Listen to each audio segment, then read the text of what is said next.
अरे क्या हो रहा है? शांत रहो सर, शांत रहो सर, हम तुम्हें समझा रहे हैं, मत करो, शांत हो जाओ, पत्थरबाजी मत करो, गलत बात है, बिल्कुल गलत। उत्तर प्रदेश के संभल में अचानक ऐसा उपद्रव भड़का जिसे शांत कराने के लिए पुलिस और सुरक्षा बलों के आला अधिकारियों को खुद मैदान में उतरना पड़ा। एक समुदाय विशेष ने संभल जामा मस्जिद के सर्वेक्षण के लिए पहुंची टीम पर अचानक पत्थर बरसाने शुरू कर दिए, जिसके बाद सुरक्षा बल के जवानों को वहां से अपनी जान बचाकर निकलना पड़ गया।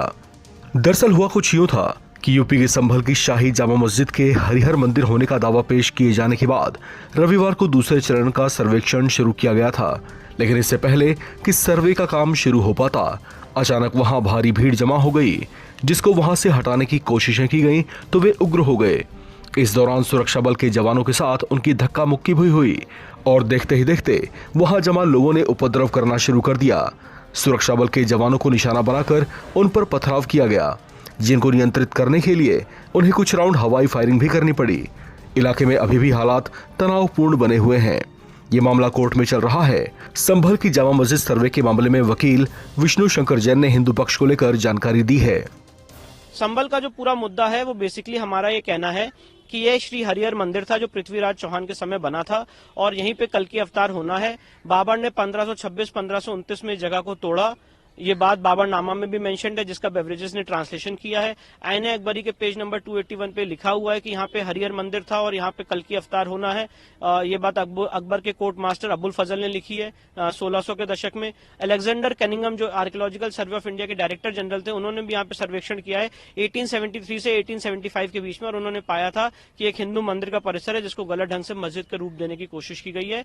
और उसके बाद एएसआई ने इस मॉन्यूमेंट को 1920 में नोटिफाई कर दिया था, एएसआई एक्ट 1904 के तहत, और सीरियल नंबर 250 पे मॉन्यूमेंट फॉल करता है। पर सबसे बड़ी जो चौंकाने वाली बात है कि आज एएसआई वहां कब्जे में नहीं है। एएसआई प्रोटेक्टेड मॉन्यूमेंट तो है, पर एएसआई वहां पे कोई कंट्रोल नहीं कर पा रही है। एएसआई वहां कब्जे में नहीं है। एएसआई ने अपना कब्जा कब खोया, ये सबसे इंपॉर्टेंट सवाल है, और हम ये चाहते हैं एएसआई एक्ट 1958 फॉलो हो।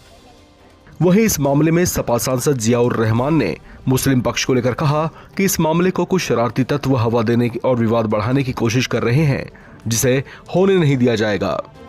हैरानी की बात यह है कि बाहर के कुछ शरारती तत्व आते हैं, याचिका दायर करते हैं, इतनी जल्दबाजी में बगैर दूसरे पक्ष को नोटिस दिए हुए हमारे लोगों को उसकी सुनवाई करके तुरंत आदेश भी दे दिया जाता है। और पुलिस प्रशासन की भी उनको तो नोबेल प्राइज मिलना चाहिए कि उन लोगों ने तो कि आदेश के 2-3 घंटे के अंदर इम्प्लीमेंट करा करके उसका सर्वे करा दिया। ऐसी कौन सी जल्दी थी कि जो जल्दी सर्वे होना उनके लिए ज़रूरी था। सर्वे आसानी से आराम से बाद में भी हो सकता था। काश ये पुलिस प्रशासन बाकी और चीज़ों में भी इतनी अगर तेज़ी लेकर के आए तो शायद हमारे यहाँ का माहौल सही हो और किसी प्रकार की कानून व्यवस्था में कोई परेशानी नहीं हो। नमाज पढ़ने के लिए जा रहे हैं बिल्कुल जामा मस्जिद? जी बिल्कुल, मेरी मीटिंग थी कल भी और आज भी एजुकेशन की। मैंने कल डेली मीटिंग अटेंड की है और उसके बाद तुरंत फिर मैं रात यहाँ हाजिर हो गया, क्योंकि जैसे और मुसलमानों को अपनी मस्जिद से मोहब्बत है उसी तरह से मुझे भी अपनी जामा मस्जिद से दादा मोहतरम बख्श साहब की तरह बेपनाह लगाव और मोहब्बत है।